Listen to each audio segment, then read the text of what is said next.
welcome to Bride Fridays. Fear not, it's Q&A Friday and I have questions from our weekly anonymous bride. Write your own questions to www.vermillionproductions.com and we'll try to get them into our future segments. Because planning a wedding can be stressful, we're going to get off on the right foot with wedding and event specialist Samantha Moonsammy from Starfish Creative Events and Inspiration. She's going to get you off to a good start. What steps does a planner take to make sure the ultimate vision of a wedding is adhered to? Well, I think that I have the best job. Planning weddings are so much fun. And first and foremost, I think it's a really personal process between the couple and a wedding planner. And what I mean by that is, the whole idea of cookie cutter weddings, I think, is a little passé. It's all about personalization and customization. Every couple is unique. So usually what we start off with is we invite them to the Starfish office and we have a complimentary consultation. So I usually ask them about 10 questions to really get to know them. So how did they meet?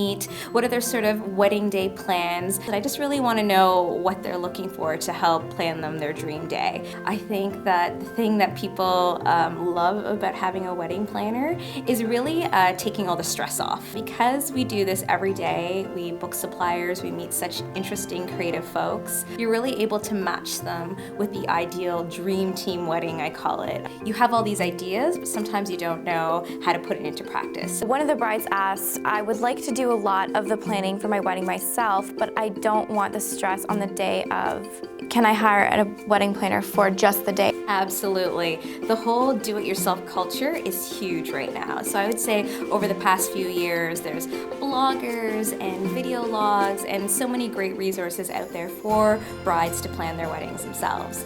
So Starfish Creative Events, we've actually taken that trend and really tried to find ways to empower couples to plan their own wedding. So something that we've created is called the Wedding Workshop.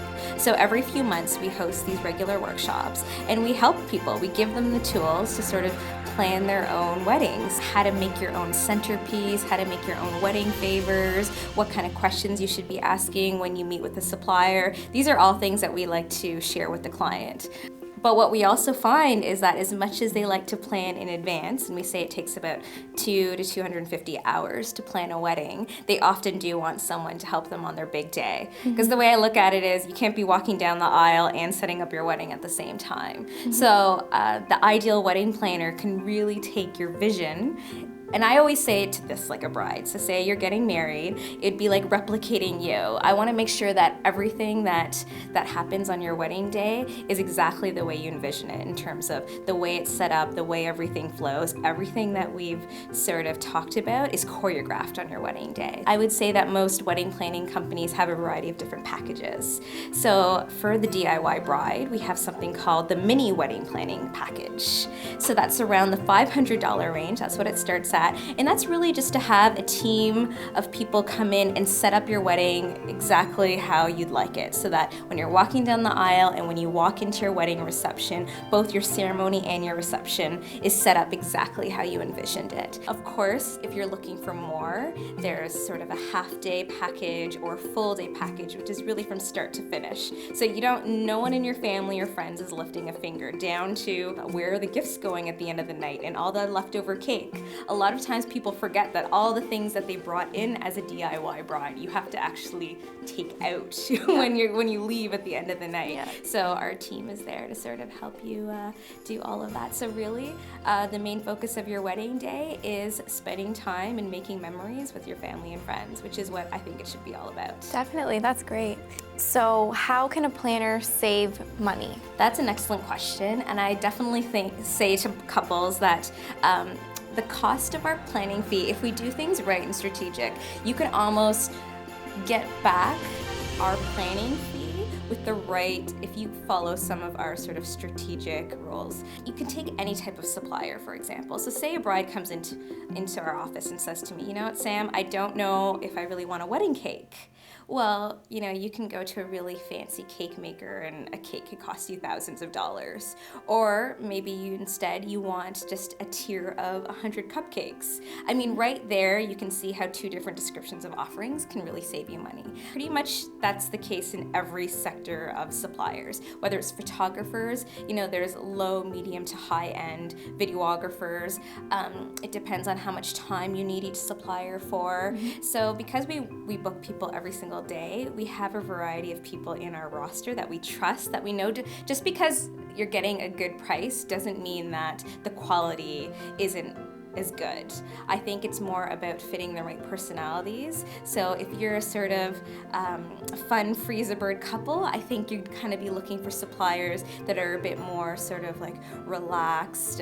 Whereas if you're really into like protocol and formality, then I might pick someone else in terms of the type of suppliers. So I would say that that's really an opportunity where you can save money. Just because we do book people every day, we know the sort of different price points of different suppliers. I'm not saying that every single line item that you need for your wedding, you're gonna get the most outstanding price, but it's always going to be a combination of good quality and your priority. So sometimes flowers are a big priority and people spend thousands, or sometimes flowers aren't a priority and you're just spending a couple $100s. We have budget planning sheets, so we actually show couples for a $15,000 wedding, these are the different kind of price categories you could be looking at, right, versus a $60K wedding. So really, what we often say is, as a starting point for budgets, about 42% of your budget goes to the reception.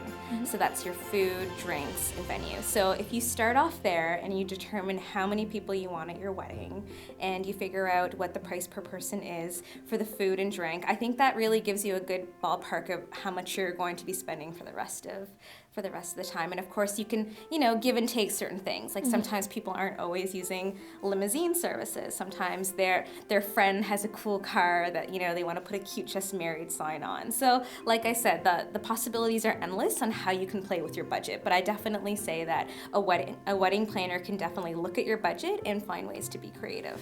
Awesome. So thanks for watching Bride Fridays, and we'll see you next week.